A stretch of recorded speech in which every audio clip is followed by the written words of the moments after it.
Welcome back students.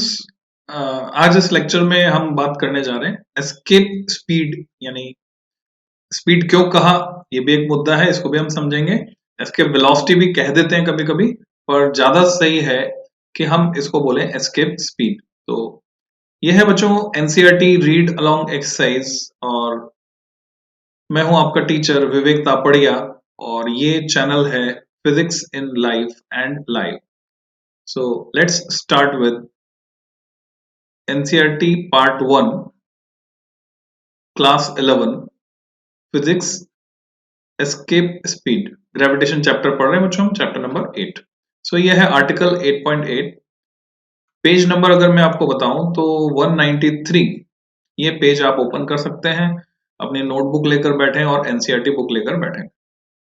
सो escape speed होती क्या है? फिजिक्स में चीजें आसान हैं, जो नाम का मतलब है एक्चुअल में वही मीनिंग है। तो एस्केप करना है, एस्केप करना यानी निकल जाना है बाहर। कहां से कहां तक? तो हमेशा के लिए निकल जाना है। एस्केप करना मतलब हमेशा के लिए छोड़कर चले जाना। If a stone is throne by hand, सीधे सीधे आप फेंक कर देखें, वी सी, जैसा आपने देखा है, it falls back to the earth, वापस आ जाता है। Of course using machines we can shoot an object with much greater speeds, जैसे कई इंग्लिश फिल्मों में आपने देखा हो कि वो, हिंदी फिल्मों में भी आपने देखा हो कि ऐसे कैटापुल्ट बनाते हैं। कैटापुल्ट यानी बड़ी बड़ी गुलेल, मैकेनिकल गुलेल, और उनसे हम बहुत ज्यादा स्पीड से पत्थर को फेंक पाते हैं जो दूर दूर तक जाएगा। With greater and greater initial speed the object scales higher and higher heights. A natural query that arises in our mind is the following: can we throw an object with such high initial speeds that it does not fall back to the earth? वापस लौट कर ही ना आए। Is it possible? The principle of conservation of energy helps us to answer this question. तो इसका concept जो है कहाँ छुपा है? वापस लौटकर कब नहीं आएगा? जब वो अर्थ के ग्रेविटेशनल फील्ड से भी बाहर निकल जाएगा।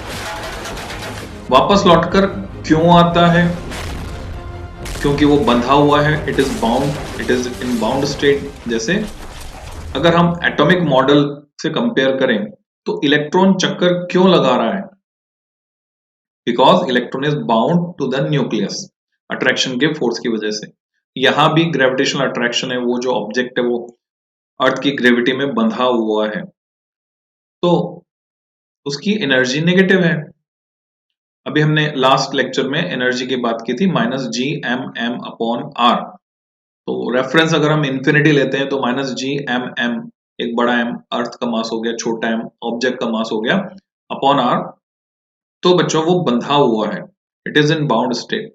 अगर इसकी एनर्जी जीरो हो जाए तो आप समझ सकते हैं, एनर्जी जीरो होते ही ये हमेशा हमेशा के लिए चला जाएगा, या यूं बोले हम, it get free.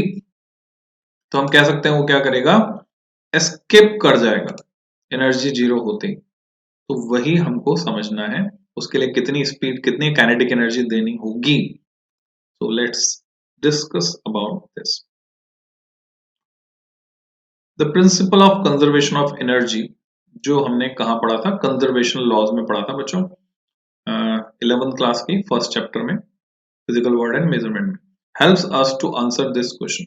Suppose the object did reach infinity and that its speed there was Vf, हमने मान लिया उसको Vf, which is final speed. The energy of an object is the sum of potential and kinetic energy. ये हमको पता है mechanical energy कितनी होती है, K plus P. As before, W1 denotes that gravitational potential energy of the object at infinity, वो हम मान लेते हैं इंफिनिटी पर ग्रेविटेशनल पोटेंशियल एनर्जी W1 है। The total energy of the projectile, अब देख रहे हैं कभी तो W से दिखा रहे हैं पोटेंशियल एनर्जी को, कभी V से दिखा रहे हैं, it doesn't matter, it is just notation. तो डिफरेंट बुक्स में डिफरेंट नोटेशन आपको मिल जाएगा, U से भी दिखाते हैं, PE से भी दिखाते हैं। टोटल एनर्जी जो है उस प्रोजेक्टाइल की इंफिनिटी पर कितनी हो गई? E एट इंफिनिटी, जो ब्रैकेट में लिखा है W1 प्लस उसके पास फाइनल वेलोसिटी अगर Vf है तो mvf square upon 2। If the object was thrown initially with a speed vi, vi speed से फेंका था from a point at a distance, कहां से फेंका था, h हाइट से फेंका था। r e is the radius of earth and h is the height from the center of the earth. Its energy initially was, इसकी एनर्जी शुरू में कितनी थी, तो शुरू में h प्लस आर ई वाले पॉइंट पर इसकी एनर्जी थी half m v i square, जो कि काइनेटिक एनर्जी है, और पोटेंशियल एनर्जी थी minus G M M upon small r को हम क्या लिखते हैं, h प्लस आर, और इंफिनिटी के रेफरेंस में उस पॉइंट की एनर्जी W1। तो आप देख रहे हैं W1 is the same factor. तो जब हम डिफरेंस लेंगे तो वो तो कटने वाला है, W1 is the reference energy, तो वो तो कट जाएगी जब भी डिफरेंस लेंगे। पर इस रेफरेंस को हर जगह हम लगाते हैं क्योंकि इंफिनिटी को हमने रेफरेंस माना। By the principle of energy conservation equation 8.26 8.27 must be equal, क्योंकि टोटल एनर्जी तो कंजर्व्ड है, तो हमने दोनों को इक्वेट किया।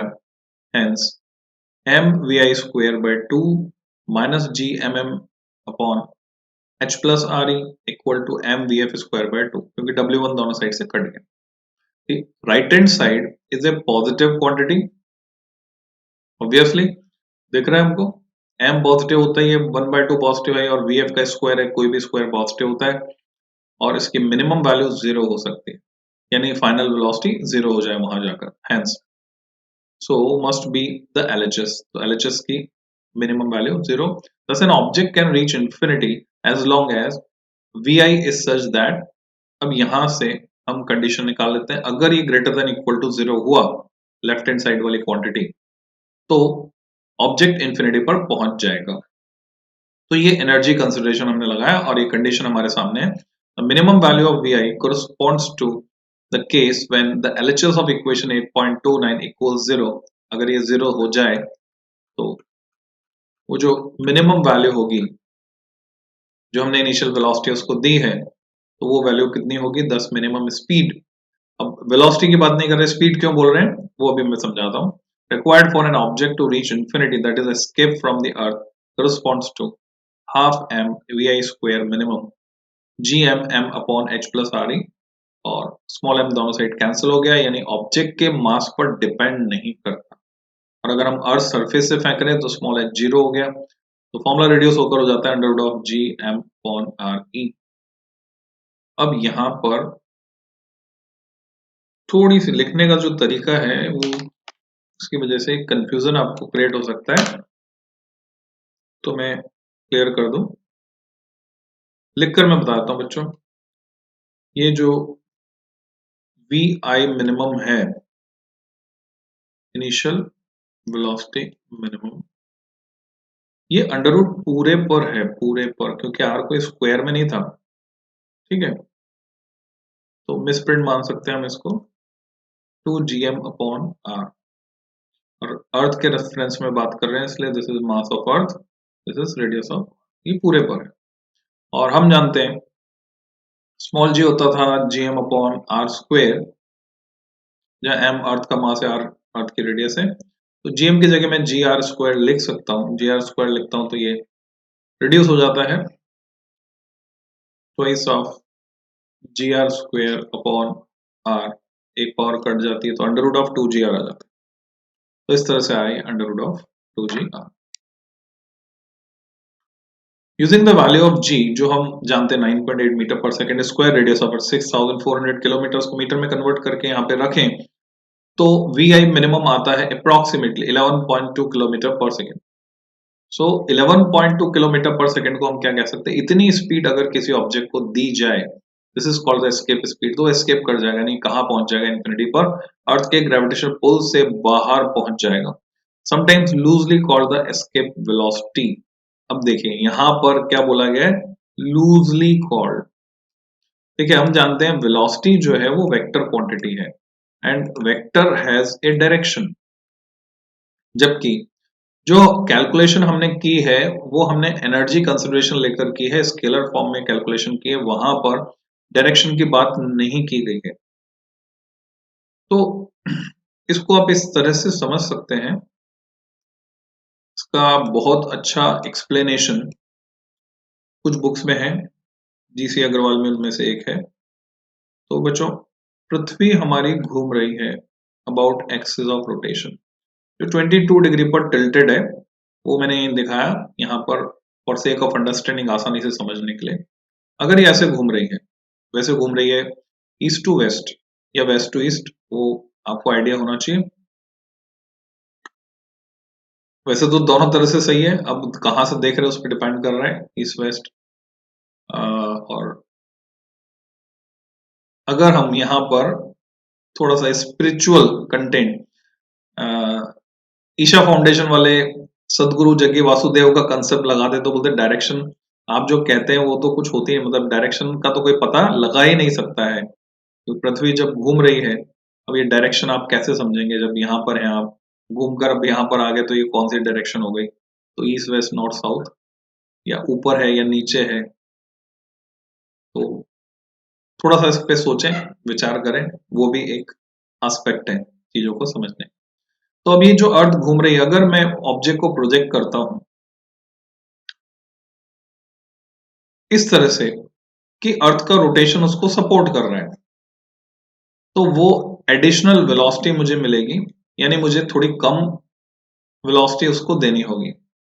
और उसके अपोजिट डायरेक्शन में अगर मैं प्रोजेक्ट करता हूं तो मुझे ज्यादा वेलोसिटी देनी होगी। तो आप देखेंगे जितने भी सैटेलाइट रॉकेट के थ्रू भेजे जाते हैं स्पेस में, तो वहां पर इस बात का विशेष ध्यान रखा जाता है अर्थ के रोटेशन को कंसिडर करके, जिससे कि उसकी मदद हमको मिले। तो इसलिए कुल मिलाकर जो स्पीड है वो हमें 11.2 किलोमीटर पर सेकंड चाहिए। उसमें आपने जो स्पीड दी प्रोजेक्ट करने के लिए, प्लस अर्थ के रोटेशन की वजह से उसको जो स्पीड मिली।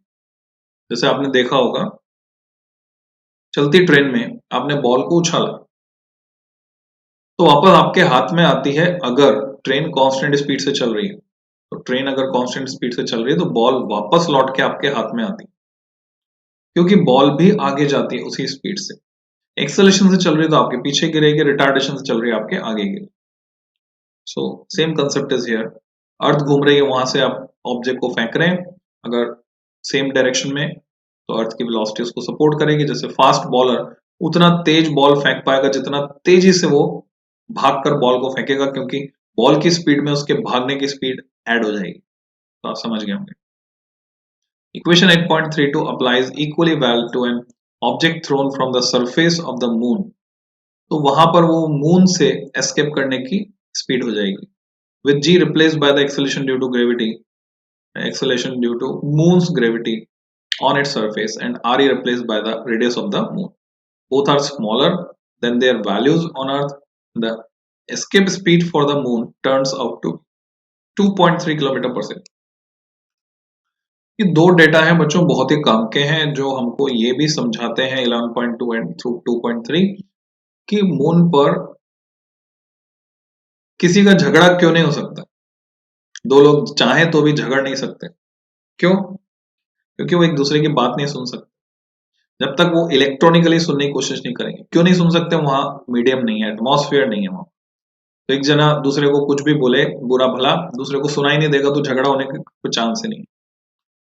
ओके, मून पर एटमॉस्फेयर नहीं है, उसके पीछे बेसिक कॉज क्या है? वहां पर एस्केप स्पीड 2.3 किलोमीटर पर सेकंड है। कोई भी गैस अगर फॉर्म भी हो रही है किसी रिएक्शन की वजह से, तो वहां रुकती नहीं है, क्योंकि गैस के एटम्स मॉलिक्यूल्स का मीन स्क्वायर स्पीड उसकी जो है, जो हम पढ़ेंगे केटीजी में, काइनेटिक थ्योरी ऑफ गैसेस में, वो 3.5 किलोमीटर पर सेकंड होती है। एवरेज टेम्परेचर जो वहां पर है उस पर, तो 3.5 2.3 से ज्यादा है तो एस्केप कर जाती, कोई भी गैस वहां बचती नहीं है एटमॉस्फेयर को फॉर्म करने के लिए, जबकि अर्थ पर ये गैसेस यहीं रह जाती हैं और एटमॉस्फेयर फॉर्म करती है।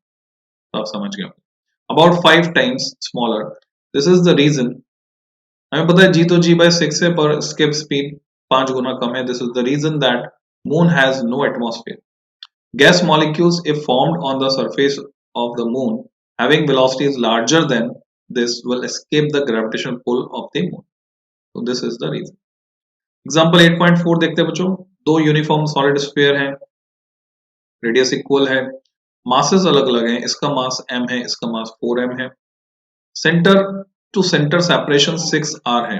बहुत अच्छा क्वेश्चन है, पूछा जाता है कई बार, कंपटीशन में भी आ जाता है। The two spheres are held fixed. एक प्रोजेक्टाइल है जिसका मास स्मॉल m है, उसको हमने प्रोजेक्ट किया surface of sphere of mass m directly towards the centre of the second sphere जिसका मास 4m है।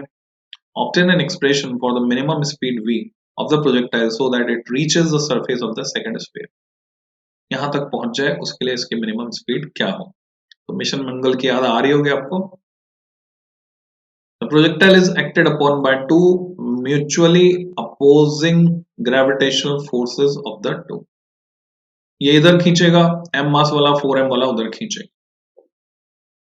तो क्या हम एनर्जी कंसिडरेशन से आंसर निकाल सकते हैं। The neutral point n is defined as the position where the two forces cancel each other exactly. तो अगर हम ON जो डिस्टेंस है n is the neutral point जो डेफिनेटली कम मास वाले के पास में होगा, ज्यादा मास वाले से दूर होगा। इस डिस्टेंस को अगर हम r मान लें, टोटल डिस्टेंस 6r है जैसा कि हम देख रहे हैं।